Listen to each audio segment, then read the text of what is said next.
दोस्तों, legal and legal में एक बार फिर से आपका स्वागत है। यदि किसी के घर में चोरी हो जाए, डकैती हो जाए, लूट हो जाए, हत्या तक भी हो जाए तो थाने में जाकर रिपोर्ट लिखाना बहुत मुश्किल, बहुत कठिन कार्य है। ये आम लोगों के बीच में धारणा है और ये सच्चाई भी है। लेकिन इस सच्चाई को, इस मिथक को थाना हापुड़ की पुलिस ने तोड़ दिया है। एफआईआर लिखना कितना आसान है, कोई थाना हापुड़ में जाके देख ले। हर घंटे एक नई एफआईआर सामने आ रही है। 29 तारीख को वहां पर पुलिस द्वारा बर्बरता की गई।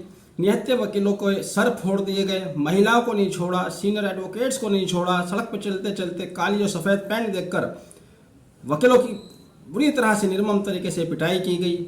और उसके बाद से लगातार अब तक पुलिस की ओर से एफआईआर दर्ज करने का सिलसिला नहीं थम रहा है। जिसकी वजह क्या है कि इन लोगों ने थाने को अपनी निजी संपत्ति समझ लिया है। ये अपने आप को थाने का मालिक बन बैठे हैं। इनको लगता है थाने की जनरल डायरी, केस डायरी, रोजनामचा, थाने के एफआईआर के रजिस्टर, ये सब इनके निजी कार्य के लिए कागजात हैं। इनको जब चाहो जैसे चाहो इस्तेमाल कर लो, जितनी चाहो एफआईआर लिख लो। घटना एक घटना को लेकर पहले इन्होंने एफआईआर दर्ज की 624/2023, जिसमें दुनिया भर की धाराएं, ऊट पटांग धाराएं जो बंद साबित नहीं होंगी, बस लगाकर बैठ गए। चलिए ठीक है, आपने कर लिया, आप मर्जी के मालिक। 14 अज्ञात और 250 से 300 अज्ञात वकीलों के विरुद्ध ये एफआईआर दर्ज हुई। उसके बाद थोड़ी देर बाद देखते हैं एक और एफआईआर सामने आती है 626/2023, जिसमें अपराधी कौन है, आरोपी कौन है? वकीलों का झुंड। इस तरह की एफआईआर आपने कभी जीवन में नहीं देखी होगी। वकीलों का झुंड उसमें आरोपी है। अब तीसरी एफआईआर निकल के सामने आती है 627/2023, जिसमें ऋषिपाल नाम के एक वकील को नामित किया जाता है। 250 से 300 अज्ञात वकील। हापुड़ बार एक छोटी सी बार है जहां रजिस्टर्ड एनरोल्ड एडवोकेट 11,1100 हैं। उन 11,1100 में से कोई गढ़मुक्तेश्वर बैठ रहा है, कोई गाजियाबाद बैठ रहा है, कोई धौलाना बैठ रहा है। कुल मिलाकर कैंपस में पूरे टाइम में रहते ही 200-250 वकील हैं। सभी के विरुद्ध एफआईआर दर्ज। सभी वहां पर पुलिस के साथ कोई आपराधिक कार्य कर रहे थे। पहली बात, जो वीडियोज फुटेज हैं, जितनी भी वीडियोज आई हैं, उनमें वकील निहत्थे दिखाई दे रहे हैं।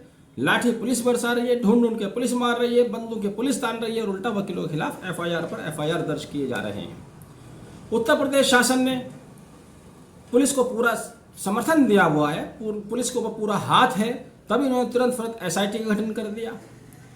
एडीजी द्वारा ब्रीफ किया गया कि साहब एसआईटी का गठन कर दिया गया है और इसमें सभी पहलुओं पर जांच की जाएगी। कौन से सभी पहलुओं पर जांच करना चाहते हैं आप? और तब तक वकील लोग शांति बनाए रखें, शांति वकील बनाए रखें। और अगर आपने एसआईटी गठन किया था तो फिर पुलिस एफआईआर पर एफआईआर क्यों की जा रही है, और वो भी एक तरफा एफआईआर? एडी साहब, आपके कंट्रोल में आपका थाना नहीं है, आप काहे को उस एसआईटी के बारे में सूचना दे रहे हैं? इसके आपने जिन लोगों को सदस्य बनाया उनमें कोई भी अधिवक्ता नहीं, बार एसोसिएशन का कोई सदस्य नहीं, बार के अध्यक्ष नहीं, बार काउंसिल का कोई सदस्य नहीं। पुलिस की बर्बरता बिल्कुल अंग्रेजों के शासन को याद दिला रहे हैं आप। पुलिस की बर्बरता होती है और पुलिस की टीम गठित होती है। पुलिस की जांच करेगी, क्या वो पुलिस वालों के खिलाफ जांच करेगी? और अगर उसको जांच करना है तो एफआईआर क्यों हुए जा रही है? और अगर एफआईआर हो रही है तो एक तरफा क्यों हो रही है? क्या आंखों से दिख नहीं रहा है किसी को? सबको सब कुछ दिखाई दे रहा है, लेकिन इतने से काम नहीं चलने वाला। अब आपके अड़ियलपने की वजह से, प्रशासन के गलत रवैये की वजह से ये मामला तूल पकड़ता जा रहा है। प्रदेश नहीं, पूरे देश से वकीलों का समर्थन हापुड़ बार की तरफ आता हुआ दिखाई दे रहा है। अभी तक जो सामने आ रहे हैं, कुछ coordination committee, all district bar association Delhi का प्रस्ताव आया है, Punjab and Haryana bar association का प्रस्ताव सोशल मीडिया के थ्रू दिखाई दे रहा है, शादरा बार एसोसिएशन का प्रस्ताव है, बार एसोसिएशन देहरादून उत्तराखंड का प्रस्ताव है, सुप्रीम कोर्ट बार एसोसिएशन का पहले ही आ चुका है, bar council of Uttar Pradesh का भी आ चुका है पहले ही। उत्तर प्रदेश की तमाम बार अपने अपने स्तर से हड़ताल की घोषणा कर रही हैं, विरोध कर रही हैं। बेंगलुरु बार एसोसिएशन ने समर्थन दिया है। तो पूरे हिंदुस्तान से इनको समर्थन मिलता हुआ दिखाई दे रहा है, चूंकि पुलिस ने बर्बरता जरूरत से ज़्यादा दिखाई है। इसके अलावा अभी bar council of Uttar Pradesh से एक उल्लेखनीय कदम उठाया गया है, सूचना दी गई है, वो ये है कि bar council of Uttar Pradesh ने सरकार द्वारा गठित एसआईटी को सिरे से नकार दिया है, इसको बहिष्कृत कर दिया है।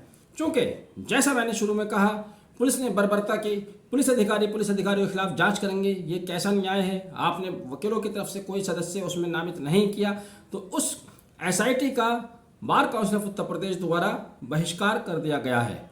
अगर पुलिस इसी तरह से अपने अड़ियल रवैये पर रहती है तो समस्या का समाधान नहीं होगा, स्थिति और विकट होती चली जाएगी। और जब समस्या का हल निकलेगा तो हल वही निकलेगा, आपको सही रास्ते पर आना पड़ेगा।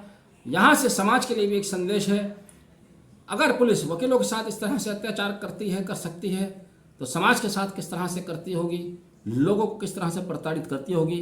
रिश्वत के अड्डे इन्होंने थानों को बनाया हुआ है। एडीजी साहब या आईजी साहब या सरकार में बैठे दूसरे लोग क्या इन बातों को नहीं जानते? थानों की बाकायदा नीलामियाँ होती हैं, बिक्रियाँ होती हैं। अपने आप को सुधारो तो सारी चीज़ें अपने आप सुधर जाएंगी। झूठे इल्ज़ाम लगाकर देश के ही लोगों पर अत्याचार करना बंद कीजिए, नहीं तो इसके नतीजे अच्छे नहीं होने वाले हैं।